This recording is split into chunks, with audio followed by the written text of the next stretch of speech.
Okay, hello, hi again. Okay, today I would like to talk about professional ethics.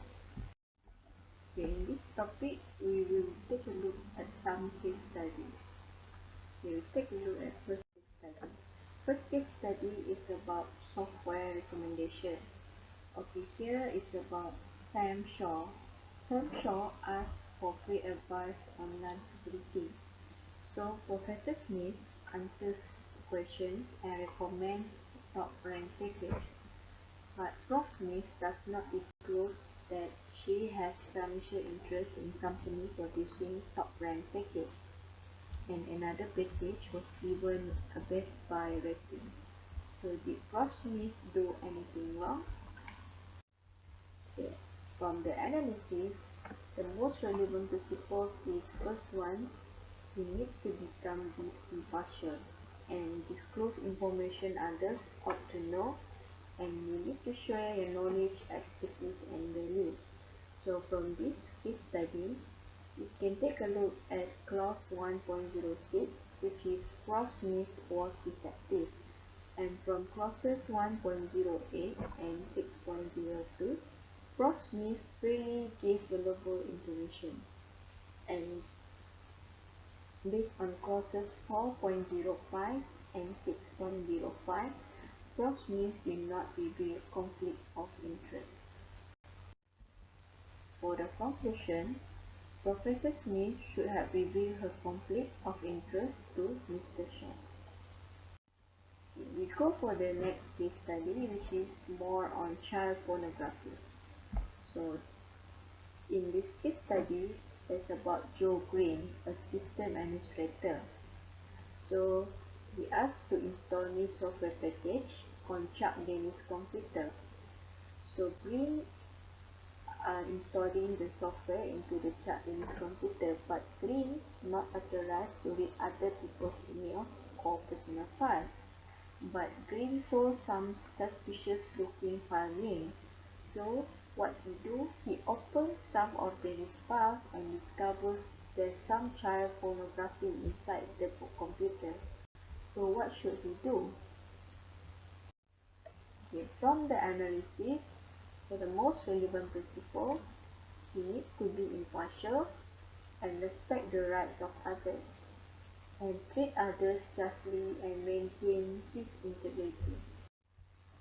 And for the most relevant clauses, it refers to 2.03, which is somebody has misused the company PC, and 2.09, someone is using the PC for a purpose not in the employer's interest.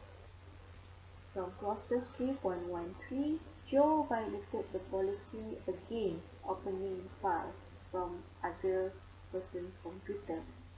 And clauses 5.10, someone else may have planted the files on Chuck's computer. So for the conclusion, Joe was wrong to violate the company policy to uncover the child pornography. Once he has this knowledge, however, he is obliged to share it with company authorities. So Joe should be discreet. Okay, we take a look at the next case study, which is about anti-worm. So this case study happened when internet plugged by new worm that exploits hole in popular operating system. So Team Smart creates the anti-worm that exploits the same security hole. So Team's anti-worm fixes species in packs. It also uses these species as launchpad to reach the new pieces. So Tim launches the anti-worm, taking pains to keep it from being traced back to him. So the anti-worm quickly spread through the internet, infecting millions of computers. So the system administrator around the world combat the anti-worm. So from the analysis, for the most relevant principles is continually improve your abilities, share your knowledge, expertise, and values, and respect the right of others, and take responsibility for your actions and inaction.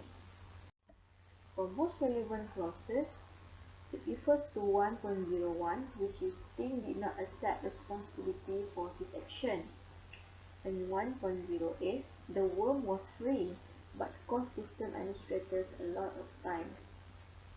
Process 2.03, the anti-worm entered the computers without permission of their owners.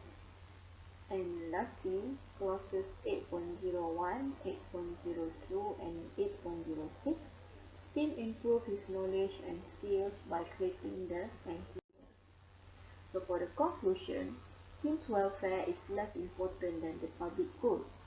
So by attempting to hide his identity, Tim refused to accept responsibility for his action.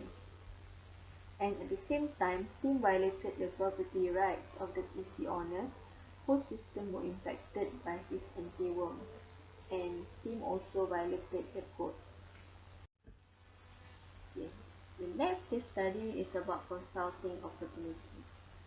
This is about Jane. Jane works in support organization for Acme Corporation. So many Acme customers downgrading their level of support. So East Dakota gives Jane opportunity to run a training class similar to that provided by Acme. But Jane tells no one at Acme that she did the training. So Jane develops the materials at home on her own time, and Jane takes paid vacation to teach the class. So from the analysis, for the most relevant principles, be impartial, take responsibility for your actions and inactions, and disclose information that others ought to know, maintain your integrity, continually improve your abilities. For the most relevant clauses, 3.04, Jane was well qualified to develop materials and teach class. 8.04, by creating the materials, Jane became even more familiar with Acme's package and its capabilities. Clauses 4.05, Jane didn't disclose his conflict of interest with his employer. Clauses 2.08, Jane deprived himself of time off needed to do his best work at Acme. Clauses 6.05, Jane put his own interests above that of his employer. So for the conclusion, Jane did not disclose East Dakota's offer or his decision to Acme's management. So Acme's management is likely to question Jane's loyalty to the company. So Jane's actions were wrong and unwise. Okay, that's all for today. Thank you.